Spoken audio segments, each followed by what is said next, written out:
Hello, আমি স্নিগ্ধা চলে এসেছি আজ আবারও একটা নতুন একটা কেকের ভিডিও নিয়ে। তো আজকে যে কেকটা বানাচ্ছি এটা করতে আমি প্রচণ্ড পরিমাণে এক্সাইটেড ছিলাম, কারণ রেফারেন্সে আমার কাছে অন্য একটা ফটো ছিল, তার বদলে কাস্টমার চেয়েছিল এটা স্কোয়ার শেপের আর কালারটা যাতে অন্যরকম হয়। এই কারণে আমার একটু মনে এক্সাইটমেন্টটা আরও যেন বেড়ে গেছিলো যে কেমন লুক আসবে এই কেকের ফাইনাল লুকটায়।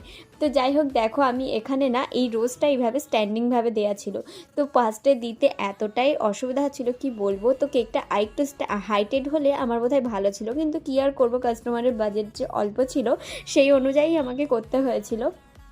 তো এটা ইনসাইড ছিল ম্যাঙ্গো ফ্লেভার। এটা 1 পাউন্ডের কেক ছিল, বাট এটা কমপ্লিট হওয়ার পর ওয়েট করে দেখি প্রায় হচ্ছে 600 গ্রাম হয়ে গেছিলো। তো তোমরাই দেখে বলো যে কেকটা তোমাদের কেমন লাগছে। তো ফার্স্টে দেখলে আমার ওই লিফগুলো দিয়ে বসাতে এত পরিমাণে অসুবিধা হচ্ছিলো, তাই জন্য আমি আবার সব তুলে ফিনিশিং দিয়ে এই লুকটাই নিয়ে এসেছিলাম। তো কেকটা তোমাদের কেমন লাগলো আমাকে অবশ্যই জানিও, দেখাবে পরের ভিডিওতে।